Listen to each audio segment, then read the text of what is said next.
Let's talk about podcasting on a budget. This is the place for podcasters. I know. You've probably heard it all before. There are so many different things that you need to purchase to get your podcast started, and it can be really overwhelming to think about how expensive it could be to buy it all. But it doesn't have to be. You can create a great sounding podcast with very little money, and that's what we're going to talk about in this episode. And for those of you who plan to include video as part of your podcast, stick around to the end of this episode for some simple and cheap ways that you can ensure that you and your surroundings look great on camera. The first thing you're going to need is a microphone. Now, there are a lot of microphones on the market, and we've talked about a lot of them on this channel. But for podcasting, you don't need anything too fancy. In fact, a simple USB microphone will do just fine. But before you buy that microphone, here's a few things that you need to keep in mind. Number one, the price. USB microphones can range in price from around $50 to north of $400, $500. So it's important to find a microphone that fits your budget. The second thing is quality. You don't need the best microphone in the world, but you do need one that produces good quality sound. So let me refer you back to the first point I made about the price. If you have money to spend on gear, I recommend investing in a good microphone because the better the recording quality, the better the final product can be.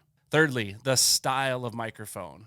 Learn the difference between a condenser mic and a dynamic mic. I did another video a while back with more of an explanation about that, along with some additional tips to help you choose the right mic. You can click that somewhere up here in the corner, but for the sake of this video, I would just suggest using a USB dynamic microphone for anyone who's just starting out. A few mics that might be worth checking out, depending on your budget. Number one is the Rode PodMic USB. This microphone is brand new and actually at the time of recording only available for pre-order. But I'm recommending this mic because one, I've used the original PodMic. It's an XLR mic and I trust the audio quality. Two, because this new version has both USB and XLR capabilities, so it's versatile. And three, because it only costs $199. The other mic I'd recommend is the Shure MV7.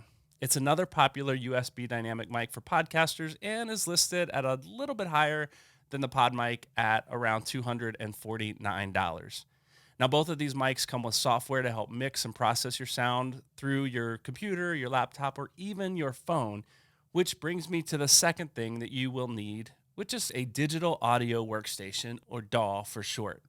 A DAW is a software program that allows you to record, edit, and mix audio files. Now, just like microphones, there are a variety of DAWs to choose from, but there are two that you can use 100% for free. The first one is Audacity. Now, not only is this one free, it's also an open source DAW that's compatible with both Macs and PCs and is great for beginners. Anything and everything you would need to do as a beginning podcaster, you can do right inside of Audacity. The second is GarageBand. And if you are a Mac user, then it's likely you already have GarageBand installed on your computer. And if that's the case, there's no need to look elsewhere for a DAW to get you started. To be fair, there is a learning curve to both of these options, which will be the case with any DAW, to be quite honest. But the difference is that the frustration is free with these two. Another new and growing option is to record directly into a web service or an app like Descript that will do some of the editing and the post-processing of your audio for you. Descript offers a free plan that will allow you to record up to an hour each month and would be worth a look if you aren't at all interested in even learning the basics of audio engineering. Once you've recorded and edited your podcast, you'll need to upload it to a host site. That's where your file will live and from there be distributed to all the podcast directories that you wish to be on. Now, many of these services offer free trials, but Spotify for Podcasters, formerly known as Anchor FM, has always been and seems always will be free. I did another video on choosing the right host site that you'll find linked in the description below. However, if you are interested in a host site that has a few more features to help with crafting episode descriptions, marketing your podcast, and distributing your podcast, and you don't mind spending a few dollars a month, Captivate may be a great option for you. I use Captivate and have been quite pleased with the services and the features that they offer, and there's a link in the description if you're interested in trying it out. Now, for those of you who are doing a video podcast, there's a few additional things you have to consider.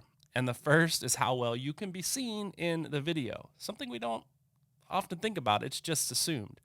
Now, you can buy expensive cameras for that or simply use your phone to record. But either way, the thing you need to think about here is your lighting, because lighting is crucial no matter what kind of camera you use. But there's good news here, and that is that the windows in your house provide great free and natural lighting for you that may be all that you need. But just make sure they're lighting you from the front on your face and not on the back of your head. And if you're interested, I filmed a lighting tutorial a while back for someone and shot it all on an iPhone 6 just to show the difference that decent lighting can make. And I'll put a link to that video in the description as well, right next to all the other links that I've already mentioned in this video so far. One final consideration for video podcasters is that you will want to make sure your background is interesting to look at. Now, you don't need to have a fancy studio, but you do want to make sure your background is clean and at least somewhat organized. Let me share a few tips for choosing a background for your video podcast. The first one is to choose a background that's interesting and clean.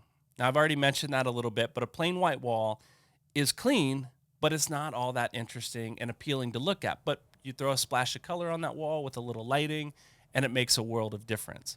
But even better than that is if you can get some depth in your video, some distance between you and whatever's behind you. Just make sure it's interesting, it's not too cluttered, it's clean, and there's nothing in the background that may someday embarrass you if someone found it in a YouTube video. And if worse comes to worse, make your own background.